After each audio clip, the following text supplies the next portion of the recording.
Everyone for being here. Can you hear me okay? You feel free to come closer. I like an intimate circle.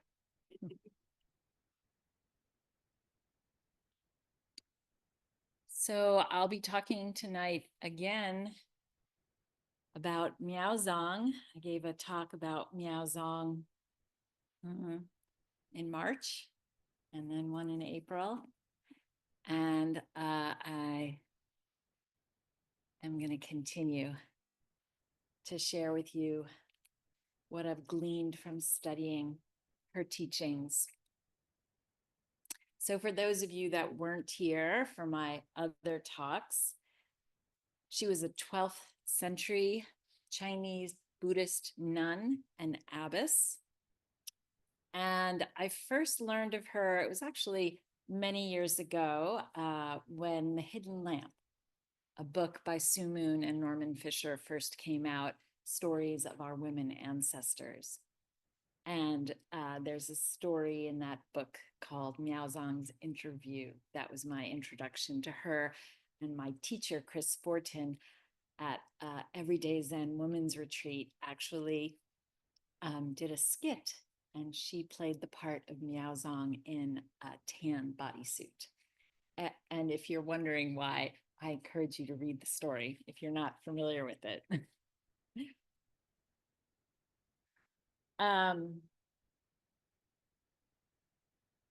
Many of Miaozhong's writings were lost. This was true of many of our women ancestors, but there were verse commentaries that she wrote on some of the classic Chinese Zen koans that happened to be preserved, and they were compiled by the author of this book, Beata Grant, or Grant. And Beata took some time when she introduced Miaozhong at the beginning of this book to translate her first Dharma talk given after she was installed as the abbess of the Zeshou Nunnery in China. And so that's what I want to start out by talking about. I'm not going to read you the translation of the Dharma talk. It's pretty involved, but a few sentences that really popped out at me. I took inspiration from John Wiley last week, who just took one sentence that popped out at him about the story that he was talking about. So there were a few sentences that popped out at me. I'm going to quote Miaozhong right here. Once the essential teaching of Chan, Chinese Zen, is transmitted, then that of the Buddhist canon, it's all the Buddhist teachings, is completely finished. The best of the lot, however, will understand without being told. Maybe I'll read that again, because once the essential teaching of Zen is transmitted, then that of the Buddhist canon is completely finished. The best of the lot, however, will understand without being told. What I think she's saying is that this teaching is something you can only comprehend through your experience. You can't get it with words, intellectual studies. You can memorize the Buddhist canons, but the teachings are just like fingers pointing to the moon, as my teacher often says. Then Miaozhong continues, even methods powerful enough to shift the place of stars and constellations, even those are no more than the show of empty fists. I think she's saying words, methods, techniques for understanding are of little use. And she continues, sages do not transmit anything, and students toil over forms like monkeys grasping at their reflections. Yeah, I can relate too. Sages do not transmit anything. You have to find it in yourself. and students toil over forms. How many of us find ourselves tripping over our own feet as we toil over these forms? Am I getting it right? What happens if I do it wrong and make a mistake in front of everyone? Or how often are we in the midst of a ritual and then it's like, how do I do this?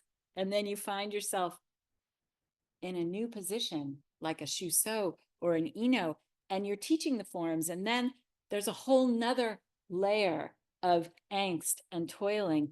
What if I don't know the answer to your question? What if I misinstruct you? I've done that. Ariel can tell you.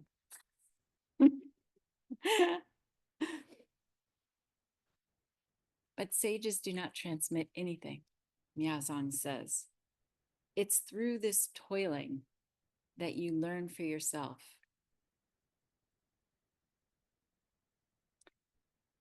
What I hear in Miaozhong's talk, and then reflected in several of her verse commentaries, is the uselessness of words in conveying the Dharma.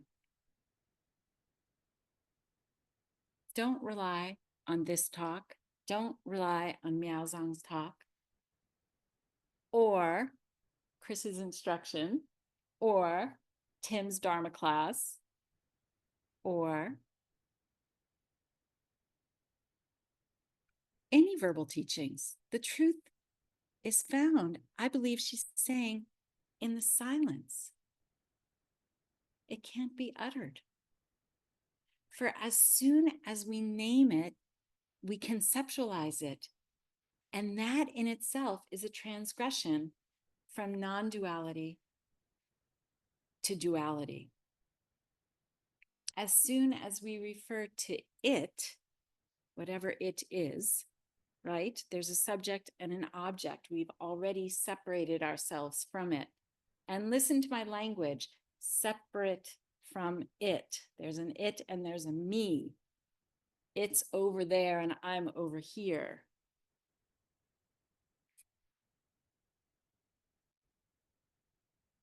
But if we look at the practices that have been handed down to us by our ancestors, they really revolve around silence, silent meditation practice, zazen, kinhin, sesshin practice, which is really an immersion in silence. And have you noticed what happens when you reside among your Dharma brothers and sisters in silence? Say at a sesshin, there's a particular flavor of connection and intimacy that can only be experienced in the silence. Maybe you know what I'm talking about. In my years of sitting with Everyday Zen, I actually lived 50 minutes away, and I would go once a month to our silent one-day sitting, and I would go once a year to our silent sesshin. And in between, I never saw anybody from the Sangha because I didn't live locally to the Sangha. And because I was raising my children, I was a busy working mom. The only people I saw socially were other mothers that were bringing their kids to the playground with me. I didn't have time as I have time now to go for a walk with a Sangha friend or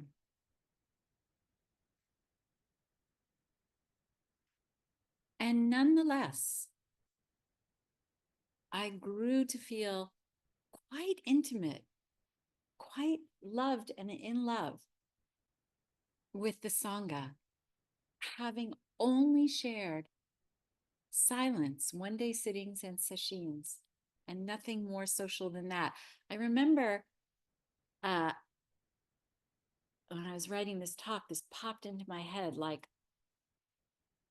3 or 4 years after I stopped sitting with Everyday Zen because there was the pandemic and then I moved and up here and I went to my teacher's sesshin. This was a couple years ago in Arizona.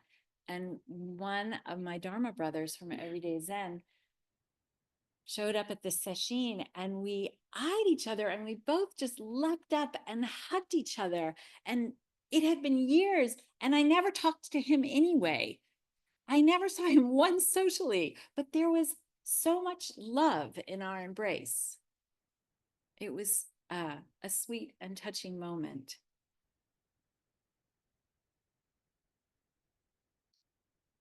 So there's a lot that can happen without words.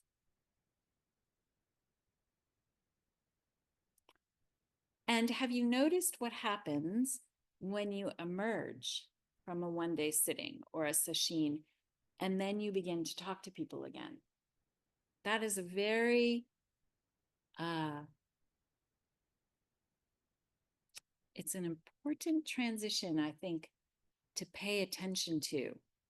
There's a strong pull within to assume your identity once again with the separate self, to resume your usual mode of relating, me to you, I to other. Something that strikes me about Miaozhong is that she's really a contemporary of Dogen, lived at the same time, but not in the same place. Dogen was primarily in Japan and she was in China. So I'm quite sure they didn't know each other. But I keep hearing Miaozhong in Dogen, and I keep hearing Dogen in Miaozhong. Dogen tells us that practice and enlightenment, I personally prefer the word awakening, are the same thing. Practice is awakening. In Fukan's Zengi, Dogen writes, "You should therefore cease from practice based on intellectual understanding, pursuing words and following after speech, and learn the backward step that turns the light inwardly to illuminate yourself." Cease from practice based on intellectual understanding. Kind of echoing what Miaozhong was saying. You're not going to get it, right? Up here in your head. It's in the body. Buddha, at the moment of enlightenment, touched the earth, grounded himself. Ground yourself, settle in the body, as my teacher says, in Zazen body.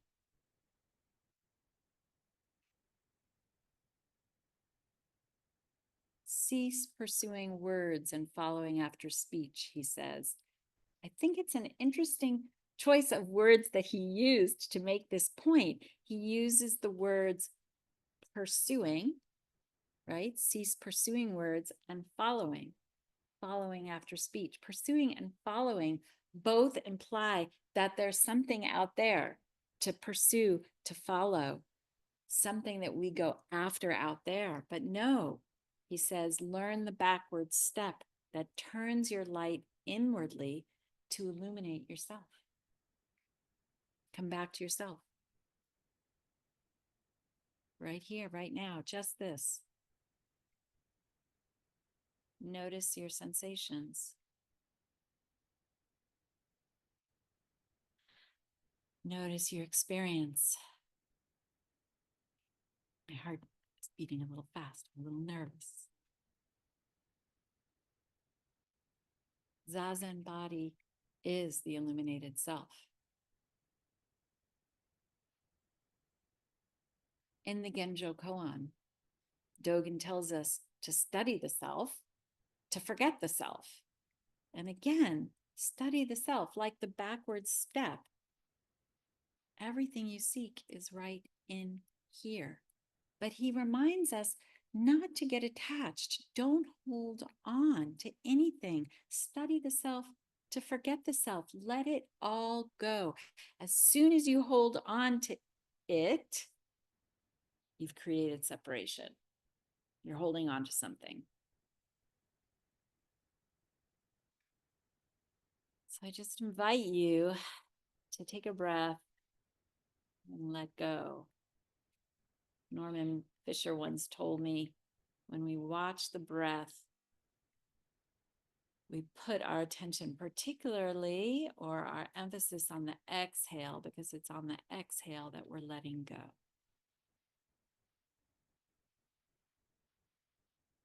What happens? What do you experience in the exhale, in the letting go? Maybe a little more space, openness, boundlessness, boundarylessness, without boundaries. Right? The separate self is bounded. True nature, Buddha nature, is unbounded. So Zazen is like the practice ground for the rest of life. We exercise those muscles of awareness when we're on our cushion. We practice there, turning the light inward. We watch the patterns of our mind, our reactions, our preferences, our likes, our dislikes. But the real challenge comes bringing that practice off the cushion and then into our home life, our work life, our Sangha life, and so forth. But nonetheless, the practice is the same, maybe a little harder. Turn the light inward, study the self to forget the self. So that was kind of a long Dogen tangent. We're talking about our women ancestors, so I am going to get back to Miaozhong.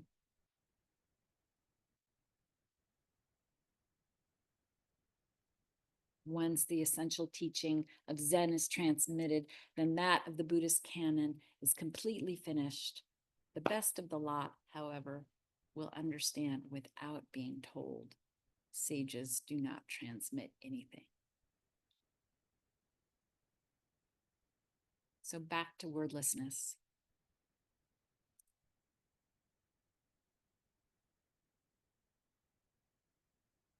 I could just end this talk right now. I didn't even need to start it.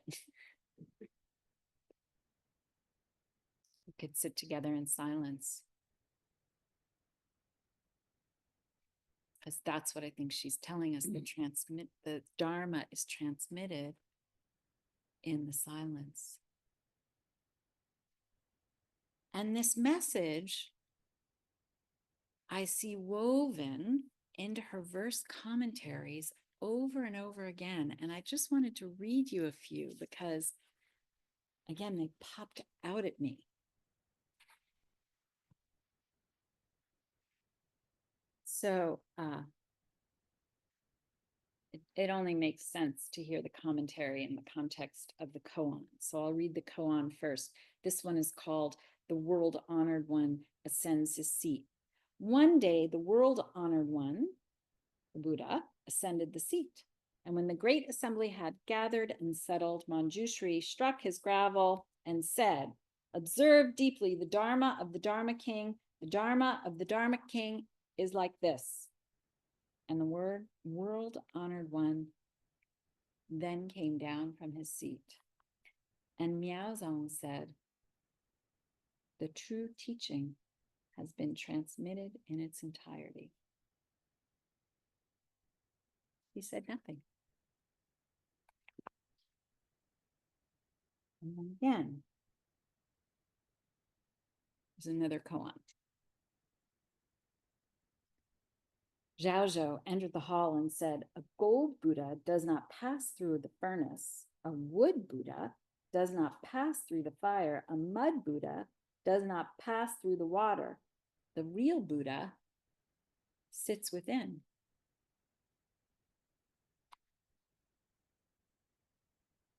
Miaozhong's response: "Gold Buddha, wood Buddha, mud Buddha, once understood, they can be tossed beyond Jambudvipa." Jambudvipa is, in Buddhist cosmology, the continent inhabited by human beings. So the human realm. They can be tossed beyond the human realm. To go on and talk about the real Buddha within does nothing but show you're already muddle-headed. That's Miaozhong. One more, just because I get such a kick out of her and learn so much. This is the koan. When Linji saw a monk enter the gates, he shouted. And Miaozhong responds, bellowing and shouting, railing away with the energy of 10,000 men, discuss the Buddha Dharma, and you will still miss your move.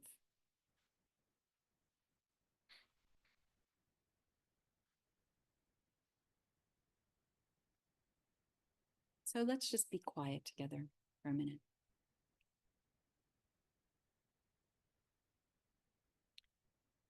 And listen to the silence.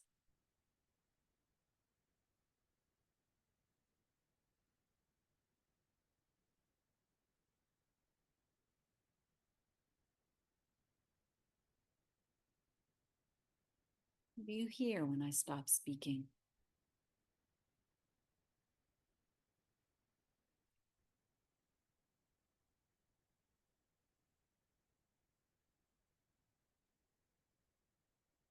What do you hear in the silence?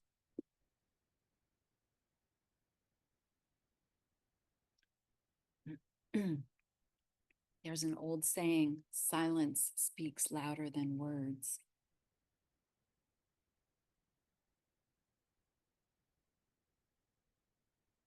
You notice there's actually a lot of sounds when we stop and listen to the silence. What we call silence is actually a relative silence.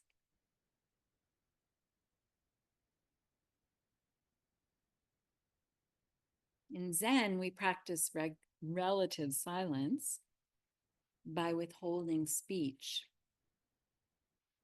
This is a practice of external silence when we withdraw from verbal interactions, like in one-day sittings and sesshin. And there's a good reason for this practice.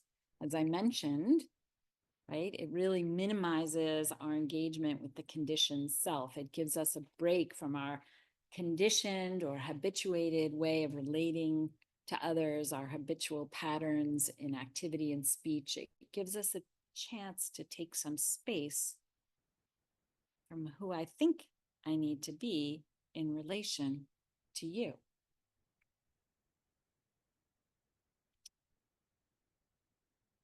But our practice isn't just an external practice of silence, but also an internal practice of silence. In Zazen, I'm referring to these moments when our mind quiets and we find ourselves sitting in open awareness. Maybe thoughts arise and maybe they pass, maybe. But in that moment, you're there, able to meet it, to meet whatever the moment holds for you. Shikantaza. This is what Dogen refers to as dropping body and mind, letting our preconceived notions of self or other drop away.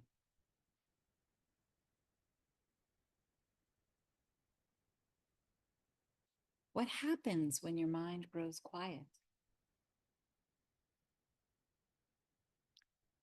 I can hear,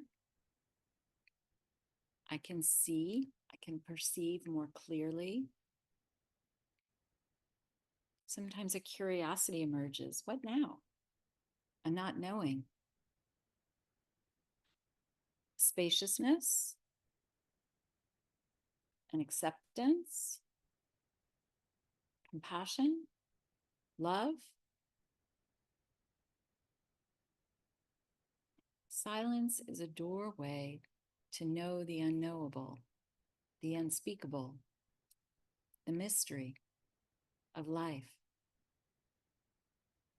It invites awe and more subtle levels of awareness.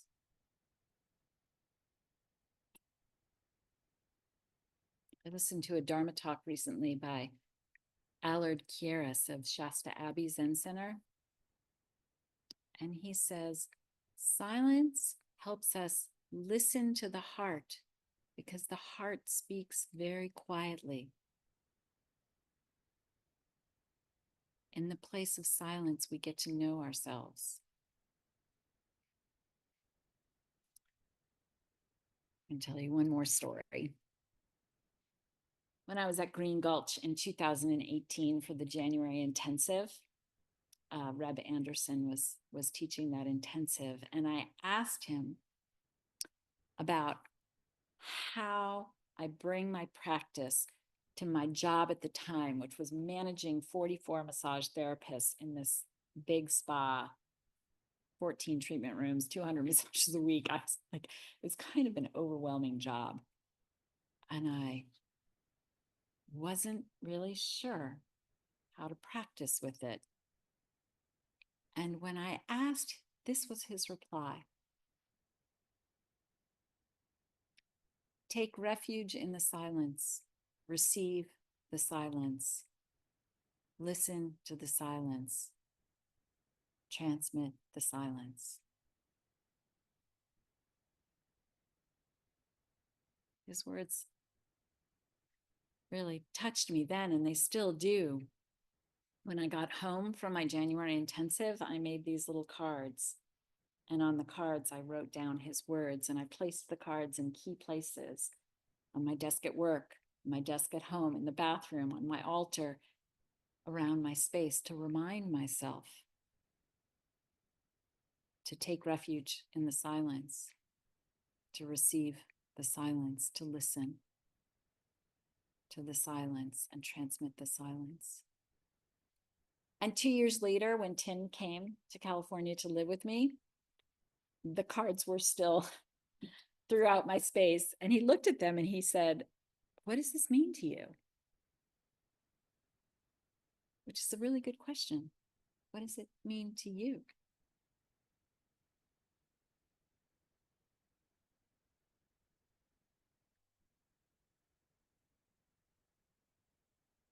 Zen training is often difficult.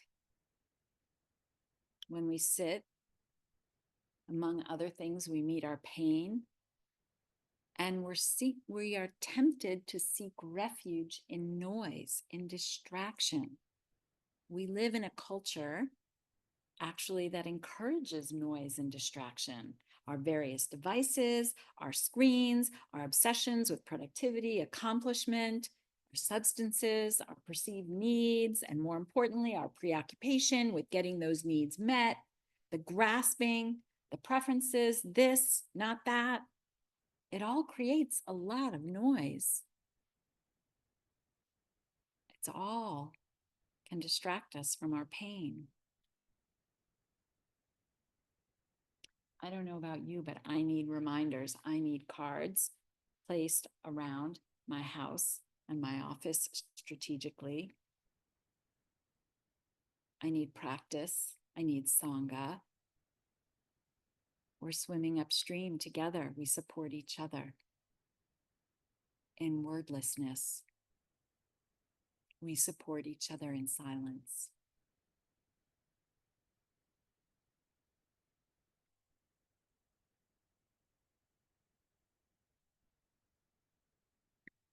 Thank you for listening. I like to do the after lecture chant after our small group discussions. I'd like to get into groups of 1, 2, 3, and there'll be a couple groups of 2. So I would rather there weren't a group of 4 because we don't have time for 4. A group of 3, and there might be 2 groups of 2. And each person gets 5 minutes to explore. What is your relationship to silence? Do you seek out silence? Do you avoid silence? When do you seek refuge in silence? And when do you seek refuge in noise? Okay. And I have. Do you need to stop the recording? Yeah. If I can find Zoom on here, I'll stop the recording.